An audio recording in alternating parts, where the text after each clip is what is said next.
développer l'origine de l'astigmatisme.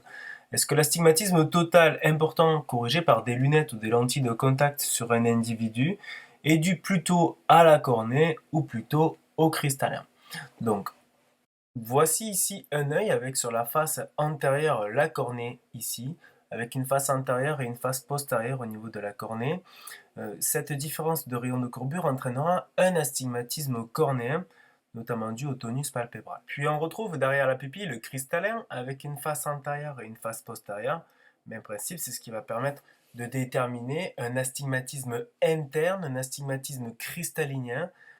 C'est un élément très important à prendre en compte pour les ophtalmologistes lorsqu'ils vont opérer de la cataracte, savoir s'il faut mettre un implant sphérique ou un implant torique. L'astigmatisme cornéen, lui, sera très important pour nous, savoir si il faut adapter un lentille de contact, plutôt lentille rigide, plutôt lentille souple, connaître l'origine de l'astigmatisme cornéen et aussi du coup connaître la valeur de l'astigmatisme interne, puisque l'on sait qu'une lentille rigide pourra corriger 90% de l'astigmatisme cornéen. Il ne restera donc plus qu'à corriger 10% de l'astigmatisme cornéen plus l'astigmatisme interne. Donc dans certains cas ça vaut le coup, dans certains cas ça vaut pas le coup. C'est ce que l'on va voir. Ok.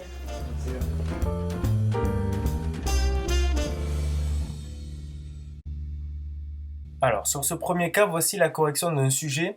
On voit sur l'œil droit une compensation totale moins 0,50, moins 0,25 à 176 donnée par le ticket autoréfracteur. Et sur l'astigmatisme cornéen, moins 0,75 à 176. Donc on voit que l'astigmatisme cornéen et l'astigmatisme total, les deux sont directs, mais on voit que l'astigmatisme cornéen a été atténué, parce qu'à la base il valait 0,75 à 176, il est toujours dans le même axe au total, moins 0,25 à 176, mais on voit qu'il a été atténué à hauteur de 0,50, ce qui veut bien dire que l'astigmatisme interne vaut 0,50, cette valeur d'atténuation, et vaut 0,50 inverse. Inverse pourquoi? Parce qu'il a atténué l'astigmatisme cornéen qui lui est direct, ce qui fait que finalement on se retrouve avec pas beaucoup d'astigmatisme total. Sur l'œil gauche, on s'aperçoit que l'astigmatisme total lui vaut moins 1 à 150 et l'astigmatisme cornéen vaut moins 1 à 150 en dessous de la kératométrie. Ce qui veut dire que l'astigmatisme total et l'astigmatisme cornéen valent exactement la même valeur, ce qui veut bien dire que l'astigmatisme interne est nul, il vaut 0. Pourquoi? Parce que sinon, l'astigmatisme interne aurait atténué ou accentué l'astigmatisme cornéen. Ok.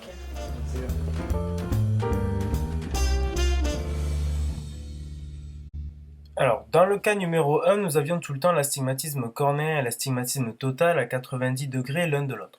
En réalité, quand on prend un ticket autoréfracteur, les deux ne sont jamais à 90 degrés l'un de l'autre. Mais c'est pas grave, sinon il faut faire une association de cylindres par méthode graphique pour arriver à déterminer la valeur de l'astigmatisme interne. En gros, il faut le calculer réellement.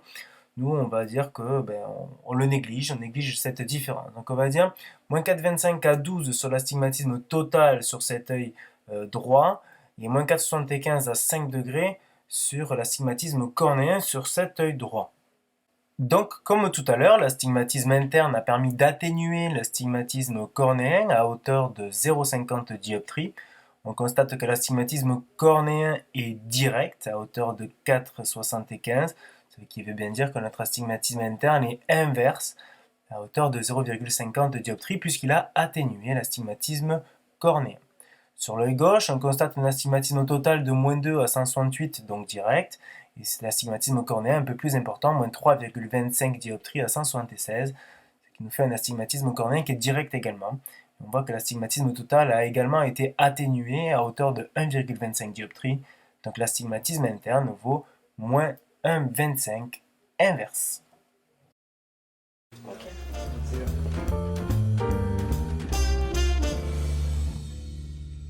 Allez, un dernier cas, sur l'œil droit, moins 0,75 à 21 degrés, donc direct, c'est l'astigmatisme total, moins 1,75 à 1 degré, l'astigmatisme cornéen. On voit que le rayon le plus plat, 8,23, est à 1 degré, donc c'est un astigmatisme cornéen direct. Et donc un astigmatisme interne qui a atténué le cornéen à hauteur de 1 dioptrie. Donc l'astigmatisme interne vaut plan moins 1 inverse pour donner un astigmatisme total de moins 0,75 à 20. Sur l'œil gauche, -1 à 154.